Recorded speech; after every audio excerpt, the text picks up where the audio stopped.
At the moment, one of our regulars coming up, Dr. Karen Phillip, our counselling psychotherapist and hypnotherapist. If you've got a question for Karen, by the way, you can get on the phone 131873. Might be something you need to change in your life. It could be a habit or something like that you want to break. As I say, she's a hypnotherapist. Or it could be having some family issues, because also a family counsellor is Karen. So get on the phone right now, 131873. Email via 2gb.com, 4bc.com.au. But first up, Dr. Karen Phillip, how are you, Karen? I'm wonderful, Warren, and good evening to all the listeners. Nice to have you on the show, as always. Thank you. Now, we're going to talk tonight a little bit about, you've seen the research about gastric banding during the week, and you're not very happy about it. Oh, I'm quite horrified, actually, that the government are planning to pay for children under the age of 18, so even young children, to have this gastric band surgery because of childhood obesity. I'm absolutely aghast, actually. Research tells us that 70% of people that have gastric banding surgery fail to lose weight or keep it off. But the fact is that children aren't responsible for buying their food, preparing their food, or dishing up their food. It's a parental issue, not a child issue. And if you put children under the knife, which is going to affect them putting a lap band on for the rest of their life, it will not work, because if the parents aren't educated to be able to change their preparation habits, their cooking habits, their choices of foods, then it's not going to help. So in other words, you think it's bad parenting, as simple as that? I wouldn't call it bad parenting. I would call it inappropriate parenting. Sometimes parents are unsure exactly what to do, how much food a child should actually be consuming. You know, and we were often brought up in the days where you had to eat everything on your plate because of the starving children in Africa. Yes, we've all heard that. Yes. So, you know, a child gets dished up food and oh, you have to eat it, you need to eat all of this. Unfortunately now there is so many snack foods and so much advertising, and parents are really quite conned by a lot of the marketing, believing that some of the foods that they're actually buying their children are good foods, you know, low in fats, but they're not. High energy foods means high sugars and high fats. It's as simple as that. Yeah. So parents, it's not so much that the parents are bad, it's just that the parents have not been educated appropriately enough to make the right decisions. And if their children are complaining that I'm hungry, I want this, it's sometimes a little bit lax, but, you know, I'll go and grab a bag of chips instead of go and take an apple or a banana from the fridge. Yeah. So we need to just re-educate parents a little better, I think. Well, yeah, there's some interesting phrases of marketing out there. For example, 97% fat-free means that it's 3% pure fat. Yeah, but it could also be, you know, 50% sugar. Yeah. Yeah, I mean, they advertise that on bags of lollies. Fat-free and licorice and all these tubes and sugary lollies. It's all fat-free. Great. Yeah. But it's still nearly 100% sugar. And the fact is that when we consume sugar, and that's fine to have a little, but we use that energy immediately. Whatever energy we don't use is stored as fat. So, you know, parents are under a misapprehension that, oh, look, I'm buying low-fat foods. So they're not always aware that low-fat foods can also mean extremely high sugary foods. And getting back to the gastric banding, do you think that we live in a world where we always think there's a solution now, a service to buy that will solve a problem, as opposed to, you know, just doing some of the hard yards that's the reality of life? It unfortunately is. We seem to have a pill for everything. We've got a pill to deal with anxiety and a pill to deal with depression and a pill for high cholesterol, whereas most of the time we can actually manage all of these issues ourselves, of course with some support. But, you know, I mean, if people lose weight, get outside, do a little bit of walking or exercise, they can usually lower their blood pressure, their weight and their cholesterol. But no, what do? We give them a pill. And that's what we're doing now. For our children, we're saying to the kids, you don't need to learn how to eat appropriately. You don't need to learn how to select and portion control. We'll just put this band on you that's going to stay in your body forever. Yep. And the problem is, and I've written a blog on it, which, you know, listeners can access from my Dr. Karen Phillip Facebook page. But what it says is that a lot of these kids, once they get to about 15 or so, they are then old enough to start saying to their parents, look, I'll cook my own food, or I'm not going to eat all of that, I'm going to choose to have something else. So when they leave home or even go to uni, they will often lose the weight themselves. They'll join a gym and they'll start getting out and about. So if we're enforcing this gastric banding on young children, Yeah. I think it's very premature. And research also shows us that unless the person, the patient, whether it's adult or child, learns more about food and about portions and control and appropriate choices, that the gastric banding is going to fail. Okay, there we go. 131873. Now, as I say, Dr. Karen Phillip is a counselling psychotherapist and hypnotherapist. So if you want some advice about how to change some of the things in your life, it could be a weight issue, get on the phone right now, 131873. We've got Tracy for you, Karen. Hi, Tracy. Hello, how are you? Good, thanks. What can we do for you? Oh, I've got a habit that I've had for many years, and I think I put it on the back burner, and then things go right in my life, and now I'm back to this biting the nail business, and it's a filthy, terrible habit. Oh, look, honestly, biting nails is one of the easiest and simplest things to remove with hypnotherapy. It so is. And people, hundreds and hundreds of people have used it, both male and female. And within a session or two of just listening to it, you can stop biting your nails, because what I do is, and it is a habit, exactly what you're saying, Tracy, but what I do is I allow you to recognise that as soon as those hands go anywhere near your mouth for anything other than biting nails, that doesn't apply if you eat food, of course, then your hands start to become really large, and any time you put them in your mouth, you are deliberately choosing to do it.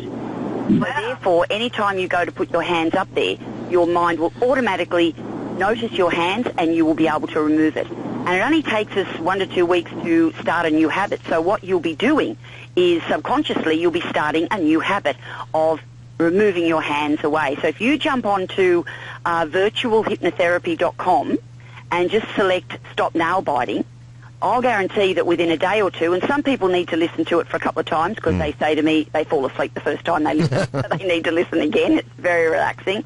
It's about, I think it's about $15, I think it's US dollars, but about $15 or something, and you will stop biting them within 24 hours. Okay, Tracy? Thank you very much. Okay, I tell you, I remember I used to bite my nails, and my mum tried this thing where she painted something that just tasted absolutely horrendous on my fingernails. Yes, my sister went through all that, and she unfortunately got used to it, and it didn't work. It didn't work with me either. In fact, I was only fairly recently, I stopped biting my fingernails, but I don't know, maybe it's because I'm a bloke, I didn't see that as such a big issue as maybe a woman does. I'm not sure. It's interesting because when News.com did a story on it a few months ago where a journalist wanted to stop biting a nail. She asked me to do a session, which I sent her the session. Yep. A month later, she wrote an article about it, which went to number one on first page on News.com. Yep. And we had about 300 people buy it within 24 hours, and the majority were men. Really? Yes, which surprised us. We really didn't expect that at all. Yeah, about 70% of the purchasers were men. Yeah. Oh, okay. So you're not the only one, Warren. Well, there you go. I don't do it now, though, oddly enough. I don't know why I stopped. I just did. Maybe I'm at peace in my life at last. You must. You know. 131873 if you'd like to ask a question of Dr. Karen Phillip. And that was another example, by the way, there, with that caller, Karen, where you talked about replacing one bad behaviour with another behaviour. Yes. Yeah, and that's what we do. Humans are great at replacing. We're not so good at stopping. So we're interesting creatures. Our mind is quite fascinating. Anything we do. It's just like you say going on to the weight loss session. Yeah. Instead of reaching for a cake or reaching for a chocolate, we simply reach for something else, and it might be an apple or a piece of fruit or something, any other sort of fruit. Even a couple of Jatz biscuits is usually enough to satisfy us if we have that munchy sort of feeling. So, we're habitually just going to grab for that chocolate or whatever. Yeah. But once we change what it is that we're doing and we start to feel so much better and look so much better, then that becomes our new habit. Hopefully, if we start to feel a little bit hungry, we'll just have a nice big drink of lemon water or go for a walk for a couple of doors and come back. That always works too. What's the replacement behaviour when you try and get people to stop smoking now? Breathing. I take them through a whole session in the session, the virtual hypnotherapy session. What we do is I go through a whole, probably about half an hour session with them by video to give them back their control. We use what we call an NLP language technique, which works so incredibly well. And then what I do is I say, okay, so normally you would get up in the morning and have a cigarette, or you would have the first cup of coffee and a cigarette. Yep, they say, yep, that's what I do. So our body is habitually used to having deep breath in and breathing out, just like we do when we draw in a cigarette. So I tell everybody we're going to actually keep doing this, but we're going to replace the smoke into the lungs with fresh, clean air. So for the first week or so after they stop smoking their cigarettes, I need them to continue to do the breathing just at the same times as they would normally have had a cigarette. Now, after a week or so, that starts to dissipate, and with the suggestions that we put into the subconscious mind, that works quite quickly, and we just go back to normal, and within a week or so, we're just like we've never, ever had a cigarette. Huh, there we go. That's the cigarettes. What about phobias? Do you also use hypnotherapy to address phobias? People are scared of anything, really, snakes or spiders? Yes, so many people have phobias. Public speaking is a big one. That's probably one of the main ones. Fear of flying is another really large one that affects people's life. And then, of course, you've got the normal ones like spiders and snakes and things like that. Heights is another very popular one. So what we do in hypnotherapy, I've got a separate one for fear of flying. Yep. So I remove that in a different way and also give them a second session to listen to on the plane to keep them calm and relaxed. But for all the other type of phobias, we use like a bit of a story technique, but we run it backwards for them. So they're not actually associated with it. In other words, we don't have to relive it at all. So the person remains feeling very safe and very comfortable while we take them through a little bit of a story and we get them to do the work in their mind. And then that fear that they had associated with that particular incident from perhaps many, many years ago is what we call disassociated. Right. So it no longer bothers them anymore. So do you find in your counselling sessions that phobias are usually triggered by something that's happened earlier in someone's life? Yes. Pretty much always. That's exactly what it is. It could be something, for instance, needles. That's another big one. Yeah. And it's usually when, Mum took me to the doctor when I was little and she said, this is not going to hurt. And it hurt. Yeah, I know. Why do they lie to children like that? It hurt. Oh, it's terrible, I know. You know. But it hurt. It really hurt. Now, no longer did I trust what Mum told me, but now I expect it to hurt because what we do is when something like that was a little bit of a trauma for us when we were, say, 6 years old, when we walk in to have another needle, we go straight back to the emotional 6-year-old child. Right. We know as an adult it's not logical to be so scared, nearly passing out for this small little needle to take a blood test. But we revert back to being 6 years old emotionally. So what we do is, again, we take them back to the first time they can ever remember it. Mm-hmm. Then we take them through a little bit of a story in their mind, and we disassociate that so they wake up or open their eyes, rather, and, me being a diabetic, I've always got needles around. Mm-hmm. So I show them a needle, and they touch it, they look at it, whereas before, the therapy, when they came in, I wouldn't show them a needle, but if I said, what if I had a needle now, they nearly fall through the floor. Well, I've heard phobias described as an irrational fear, but I guess to you they're not so irrational. Well, they are to us. They are irrational, and most people say when they come into the room, I know this doesn't make sense. I know a needle's not going to kill me. I know seeing a spider on the ground is not going to kill me. I know that. And I also know standing at a building looking out a window, I am not going to fall out because there's, like 20 centimetres of thick glass there. But I just can't do it.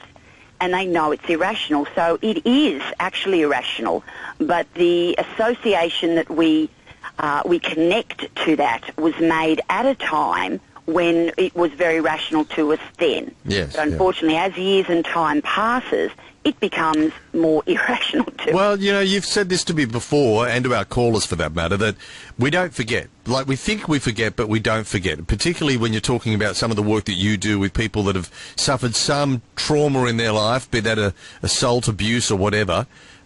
People don't forget. They might think they've buried something, but it will come back eventually, won't it? Yes, consciously we can forget. Yes. Subconsciously it is always there.